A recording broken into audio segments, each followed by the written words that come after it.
Assalamualaikum warahmatullahi wabarakatuh.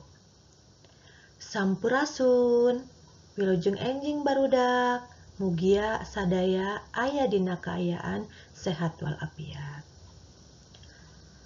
Alhamdulillah urang tiasa patepang deui dina pangajaran bahasa Sunda kelas genep, pangajaran 2 hirup rukun sauyunan. Materi anu bade didugikeun ngeunaan babasan atanapi ungkapan. Sateu acan diteraskeun kana pangajaran, hayu urang ngadoa heula. Ngadoa mulai. Doa sebelum belajar. Bismillahirrahmanirrahim. Raditu billahi rabba wa bil islami dina wa bi Muhammadin nabiyya wa rasula. Rabbi zidni ilman warzuqni fahman. Artinya, kami ridho Allah sebagai Tuhanku, Islam sebagai agamaku, dan Nabi Muhammad sebagai Nabi dan Rasul. Ya Allah, tambahkanlah kepadaku ilmu dan berikanlah aku pengertian yang baik. Amin. Dina pertemuan ayeuna, Ibu bade ngadugikeun pangajaran bahasa Sunda ngeunaan kompetensi dasar memahami teks argumentasi tentang persatuan dalam perbedaan melalui kegiatan mengamati gambar dan tayangan video.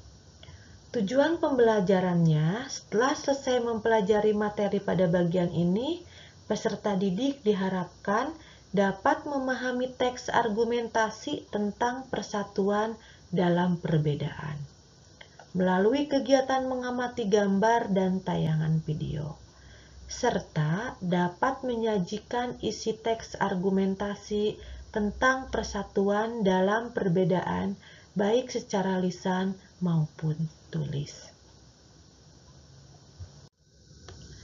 Salajengna urang lanjengkeun kana materi babasan atanapi ungkapan. Sateu acana mangga geura siapkeun buku paket midadamina sareng alat tulisna kanggo nyatet. Babasan nyaeta salah sahiji pakeman basa. Pakeman basa nyaeta kalimah anu miboga susunan jeung harti anu geus maneh. Babasan kekecapanana parondok, biasana ngan saukur 2 kecap sarta ngandung arti kiasan. Babasan oge umumna ngagambarkeun kaayaan, kalakuan, jeung pasipatan jelema. Ayeuna pek geura titenan ku hidep conto babasan di handap ieu.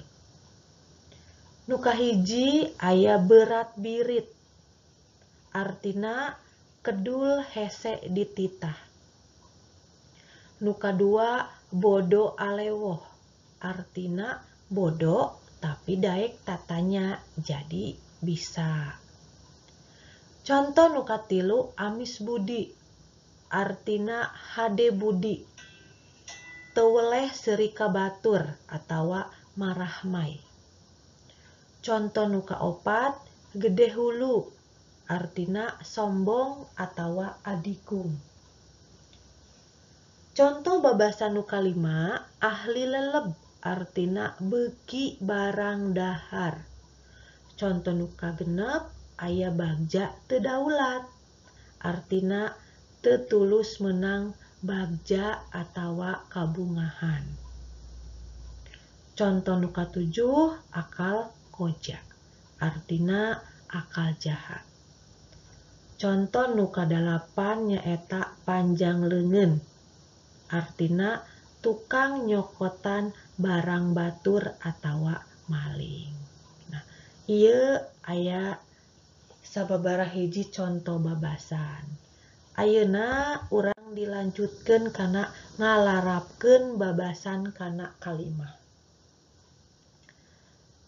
Pek ku hideep titenan contoh di handap ieu.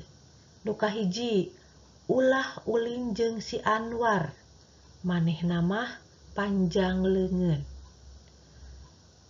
Contoh babasan nu kadua, si Santi mah gede hulu, abong-abong anak jalma beunghar. Contoh nu katilu, ulah sok berat birit jadi jelema teh. Contoh nu kaopat, kudu bodo alewoh supaya jadi jalma teu susah. Contoh nu kalima, Santi mah matak pikaresepeun, keur geulis teh amis budi deui. Saparantos dijelaskeun pengertian babasan sareng contoh-contoh babasan, aya pancen nu kedah ku hidup dikerjakeun. Pancen nu kahiji, pilari arti babasan di handap ieu. Nu kahiji, gurat batu. Nu kadua, epes meer. Nu katilu, peujit koreseun. Nu kaopat, lair gado. Kalima, hampang leungeun. Kagenep, atah anjang. Nu katujuh, hampang birit. Nu kadalapan, lesang kuras. Teras pancen anu kadua, tingali buku paket Midadami halaman 21, eusian ku babasan nu aya di kikir.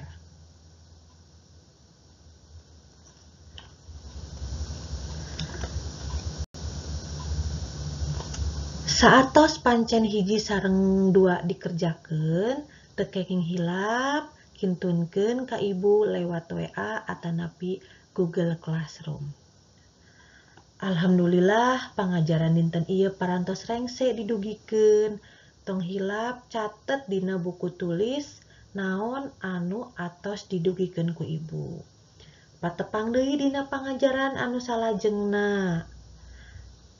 Hatur nuhun. Assalamualaikum warahmatullahi wabarakatuh.